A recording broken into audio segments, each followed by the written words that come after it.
Rain on the coast makes everything look honest. Lines blur, colors fade, and whatever's crooked shows through.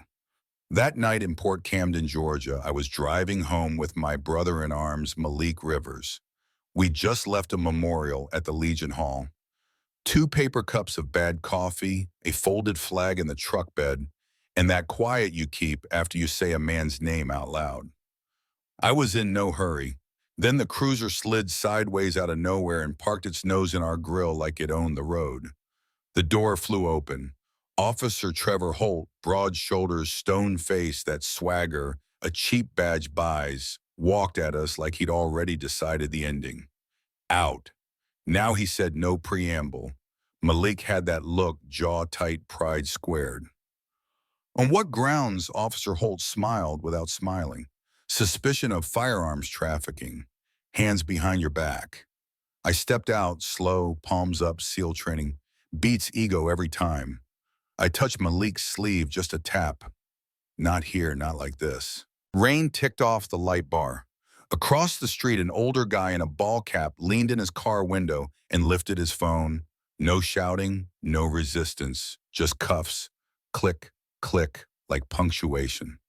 Funny thing about rain, it can't wash out the smell of something rotten. Booking was a blur of wet floors and stale cigarettes. They took our belts, our laces, our names. Interrogation room hummed like a bug zapper, 1 table, 2 chairs bolted down, camera in the corner blinking like a tired heartbeat. Holt didn't sit, he perched on authority. You left the Legion and assaulted a civilian outside Dockside Tavern, he recited. You resisted a lawful stop. You're tied to weapons moving through the port. Show me the report, I said. He tapped the empty folder. Your medals won't save you here. Malik paced 3 steps, pivot, 3 steps back, burning off a fuse I've seen go wrong in other rooms. A younger officer slipped in. Officer Lily Ortega, still new enough the creases hadn't fallen out of her sleeves. Hands shook a little. She dropped her pocket notebook. A page flashed up at us before she snatched it. 3 blocky words. Banner shipment midnight. Banner. Royce Banner. Local money casinos. Houses. The kind of charity that comes with a receipt you don't show your accountant. Holt didn't notice. He was already on to the next beat. You can call a lawyer when you are processed, he said, which meant not tonight. He kicked us back to holding. You learn to count the breath between footsteps in a place like that. Deputy machine air vent drip until your mind goes still. I looked at Malik through the bars. They're going to bury us in paperwork, he muttered. Only if we help shovel, I said. He huffed a laugh that wasn't humor. Remember when we thought combat was stressful? A few minutes later could have been 20. Holt's voice drifted down the hall. Thin walls tell big truths. Heard me banner once clean water at the dock one night. No patrols, no eyes. I've got 2 SEALs on ice. They won't be a problem till morning. He wasn't whispering, just lazy with it. The hallway camera above him blinked steady, and there just a slice of shadow Ortega froze by a filing cabinet. 1 hand over her mouth. She had the look I've seen on rookies and on people standing at the edge of a high dive, half terror, half decision.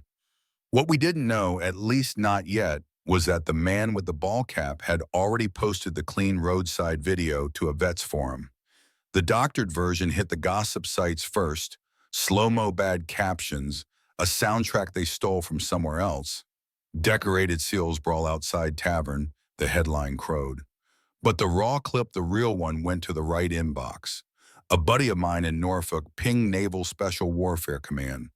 And just like that, a quiet fuse found fire. By morning, the courthouse block looked like a movie set. News vans, veterans, shoulder-to-shoulder neighbors, craning their necks for a glimpse of the monsters they'd been promised. Inside, Judge Marisol Avery ran a tight ship, no nonsense, silver glasses eyes like a level. The prosecutor, Lydia Brand, stood straighter than her binder.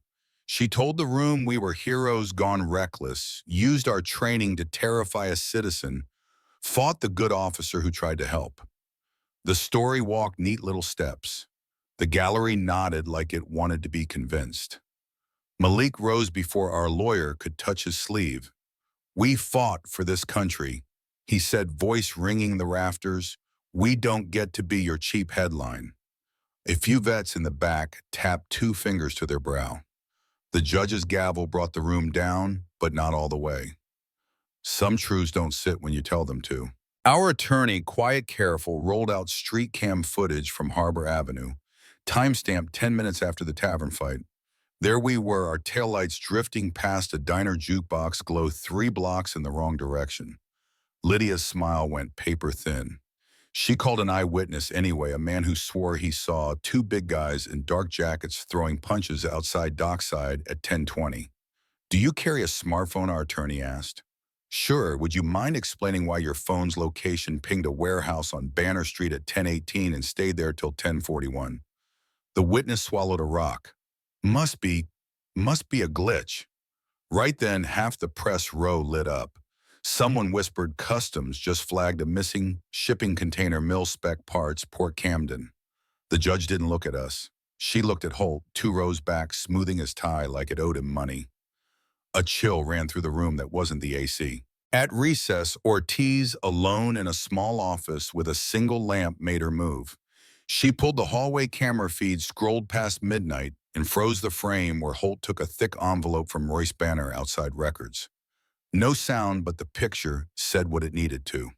She put the clip on a drive, wiped her access trail, and sent it to a .mil address with a line she would remember for the rest of her life. For immediate review, corruption tied to seal arrests. Courage doesn't show up when fear leaves. It shows up and stands next to it.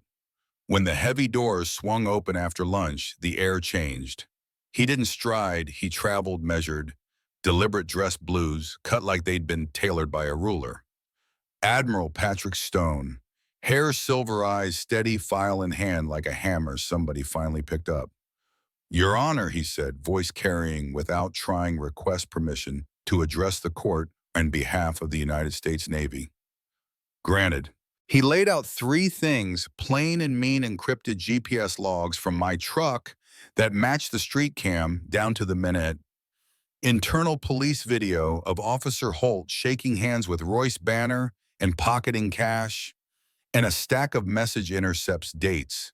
Routes, falsified manifests tying Holt to a midnight shipment that needed a quiet harbor and allowed distraction. Lydia Brand's pen bent in her fist. The judge read fast twice. The room didn't breathe. Holt tried to stand and found 2 deputies already standing behind him. "The state withdraws its complaint," Lydia finally said, voice smaller than it had been all morning. "We cannot proceed in good faith." The judge's gaze didn't blink. "And the false evidence, a swallow. Under investigation." Holt cracked then. "This is a setup, some Navy stunt." The gavel cut him in half. Royce Banner took 1 step toward the side door, saw the deputy's shoes planted there, and thought better of it. "This court finds the charges against Daniel Cross and Malik Rivers are without merit." Judge Avery said, each word a nail. "Arrests are ordered for Trevor Holt and Royce Banner for conspiracy, obstruction, and trafficking." Silence 1 clean second of it, then the sound you only hear when a room full of people drops a weight they didn't know they were carrying. Vets rose, not loud, just proud. A few clapped, a few cried. Malik pressed his shoulder to mine. "Not a hug, SEALs don't do hugs in court, but something close." Later, folks told me my face didn't change when the judge cleared us. That's not true. Something in me settled like a line you've been pulling finally runs free. I looked at Admiral Stone.